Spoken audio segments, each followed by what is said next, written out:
I mean, obviously, speaking on it and being on the front, do you have any aspirations of being a political figure? I like pussy and liquor too much. I do. Steve Harvey wanted Bernie Mac gone. At least that's what D.L. Hughley is saying, and he's not backing down. Yeah, you heard that right. Behind the smiles, the suits, and all the kings of comedy love, there was something darker, something jealous, something cold. But one of the interesting things, and I think about this all the time, is from the time Bernie passed till now, certainly I think society has changed, the way they digest entertainment has changed. So I think it would have been difficult. I think a lot of people would have had a hard time with some of the things that Bernie said and tended to things in his act. So Bernie said in the GQ article that when he got Ocean's 11, Steve had reached out to the producers and said he thought he would be a better fit and tried to get the part and blah, blah, blah.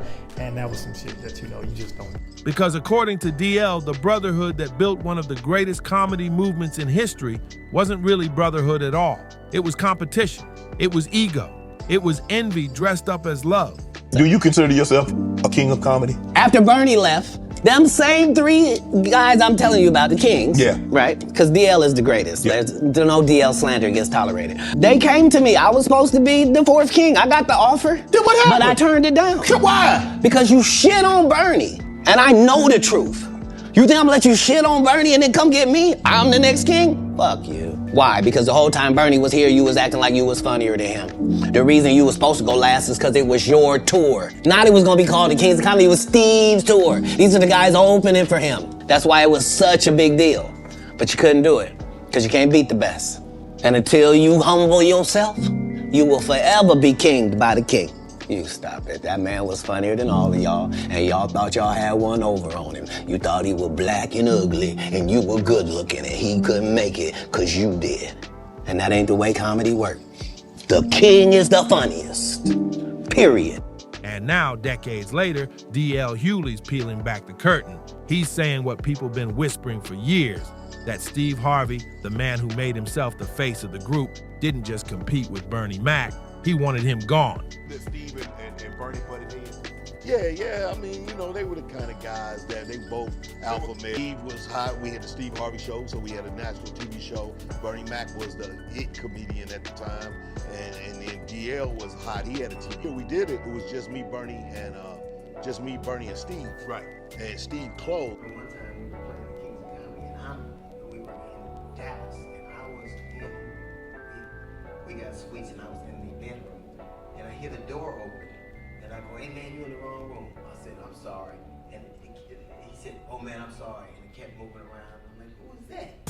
He said, "Who is that?" I said, "Motherfucker, you in my room."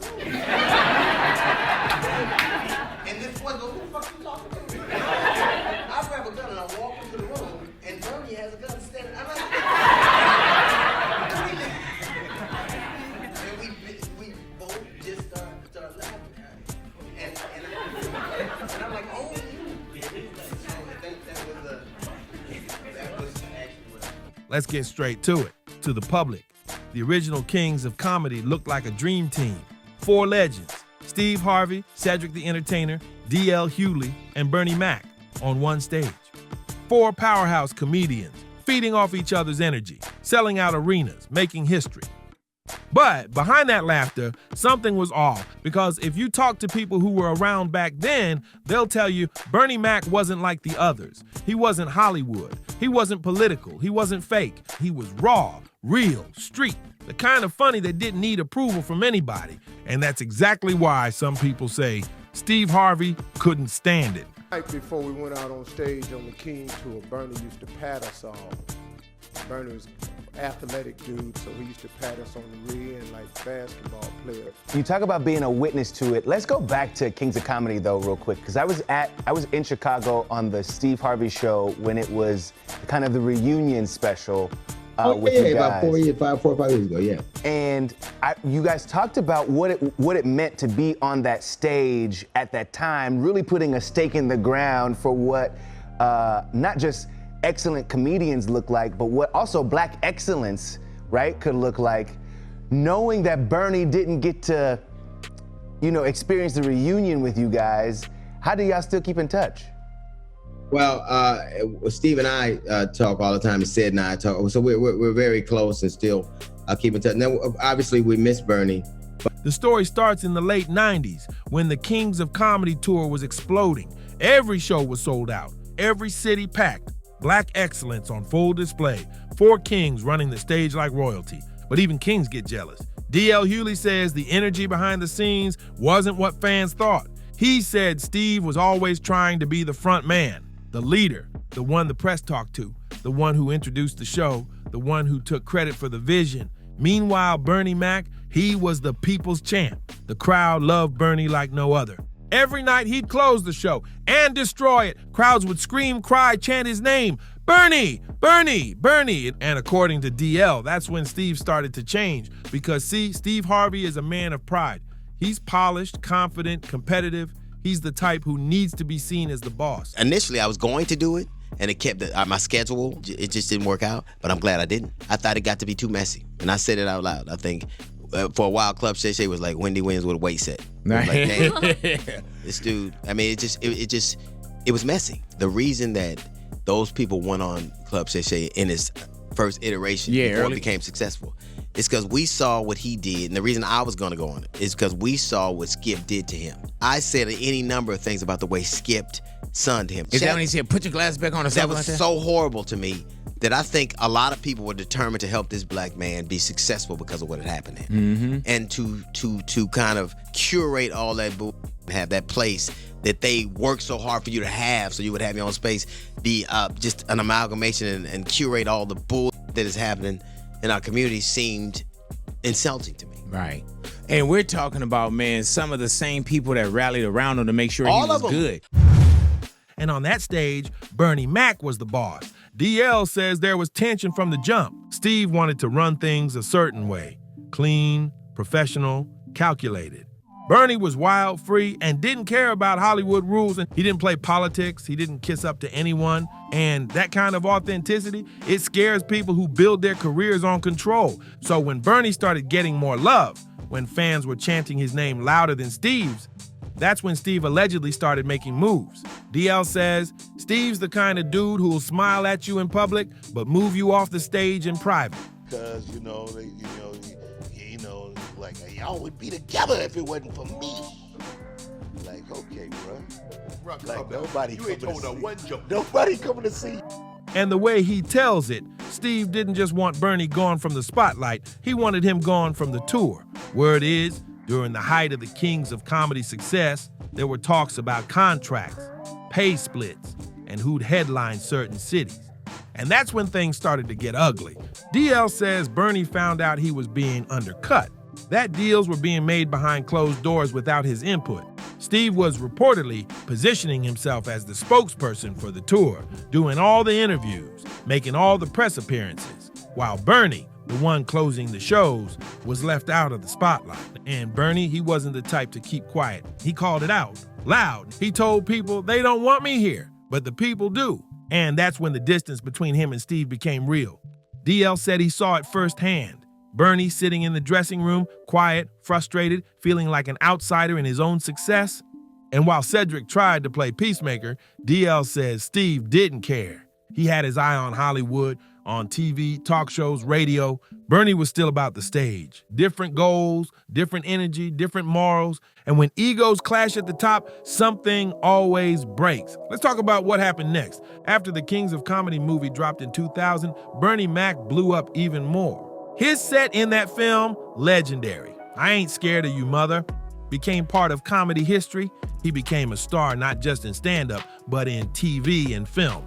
And that's when Steve reportedly started pushing back harder. DL says Steve wasn't happy seeing Bernie get that shine. He wanted to be the one Hollywood called first. So when the Bernie Mac show hit Fox and became a hit, the tension exploded. Steve Harvey was on his own sitcom at the same time, but Bernie's show was pulling better ratings. The fans loved Bernie because he was real. He was a family man without losing his edge. And that ate at Steve, according to DL, because Steve was supposed to be the clean king, the crossover success. But Bernie did it his way. No compromise, no fake smiles, no pandering.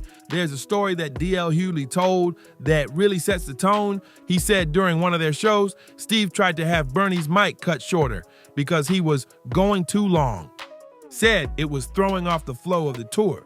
But DL said the real reason was because Bernie was killing it too hard. The crowds loved him too much. Steve didn't want to follow Bernie. Nobody did. Because once Bernie hit that stage, it was over. DL said Steve used to hate going after him. He knew he couldn't match that energy. Bernie was one of one. Now, DL's not saying Steve wished death on Bernie. But what he is saying is that Steve didn't mind when Bernie's shine faded. He says Steve wanted to be the last one standing, the face of the Kings, the name people remembered. And in a way, that's what happened. After Bernie Mac passed in 2008, Steve Harvey became the undisputed household name. Talk shows, radio, Miss Universe, game shows, motivational speeches. He became America's TV uncle. And yet, for many, there's always been a shadow behind that success. The question of whether he got there clean.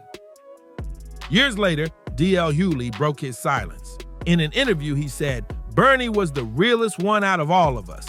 He didn't play the game, and that's why the game played him. A lot of folks didn't want him around because he didn't bow down.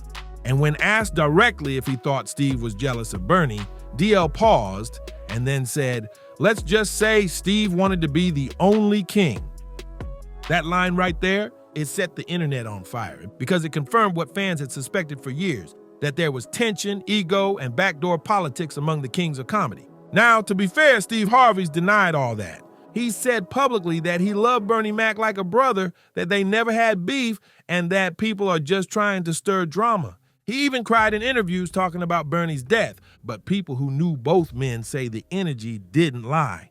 Bernie was from the south side of Chicago, old school, no nonsense. Steve was from Cleveland, ambitious, strategic, always moving like a businessman.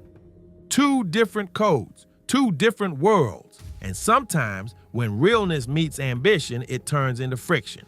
DL said something powerful about that. He said, Bernie was pure, too pure for Hollywood, and in a world full of fakes, purity gets punished. That line hits deep, because Bernie wasn't the Hollywood type. He was blue-collar funny. He came up through the clubs, through struggle, through pain. He didn't care about playing nice. He cared about telling the truth, and that truth made him a legend, but it also made him a threat to people who built their brand on being polished, safe, and perfect. After Bernie's passing, DL says Steve became the one rewriting the story, saying he was close to Bernie, that they were brothers. But DL hinted that wasn't the full truth. He said, it's funny how people cry over you after you're gone, but they couldn't pick up the phone when you were alive. That's a heavy statement, because it makes you wonder, was there unfinished business? Or was there a phone call that never happened, an apology that never came? Nobody really knows, but DL sure made it sound like there was more pain behind the scenes than anyone ever admitted. The wild part, even years later, fans still pick sides. Some say DL's just being messy, that he's trying to stir the pot for clicks. Others say he's finally telling the truth. A truth that's been buried under fame and fake smiles. But one thing's for sure, you can't tell the story of black comedy without telling the story of ego. And when money, fame, and power mix, even brothers start to see each other as competition. DL said something else that cut deep. Steve wanted to be the face of the Kings. Bernie wanted to be the soul. And in the end, the face survived, but the soul died. That's haunting, because when you think about it, he's not wrong. Steve Harvey's still everywhere, hosting, speaking, inspiring. But Bernie Mac, he's gone, yet still felt in every room where real comedy happens, because legends don't die when they're real. They die when they're forgotten. And DL's making sure Bernie Mac never gets forgotten.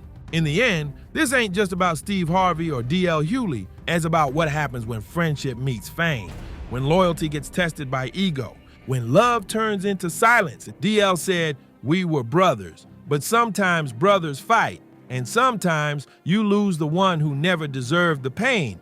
That's what this really is, pain. Not gossip, not beef, just pain that never got healed. And maybe that's why DL spoke out, not to diss Steve, not to disrespect Bernie, but to finally say what's been eating at him for years. that what happened behind the Kings of Comedy curtains wasn't all laughter. It was lessons about envy, about brotherhood, about how fame can make even the strongest bond crumble. So yeah, DL Hughley said Steve Harvey secretly wanted Bernie Mac gone, but maybe the truth is deeper than that.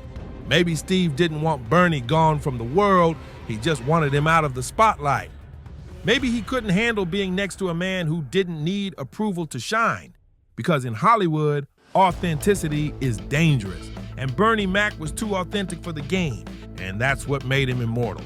Drop your thoughts in the comments. Do you think DL's telling the truth, or is he just stirring old ghosts?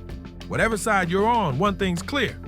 The Kings of Comedy will never be the same without Bernie Mac. Hit that like button, subscribe, and stay locked in. Because this is Buzz and Drama, where we bring you the stories the streets don't forget. See you on the next one.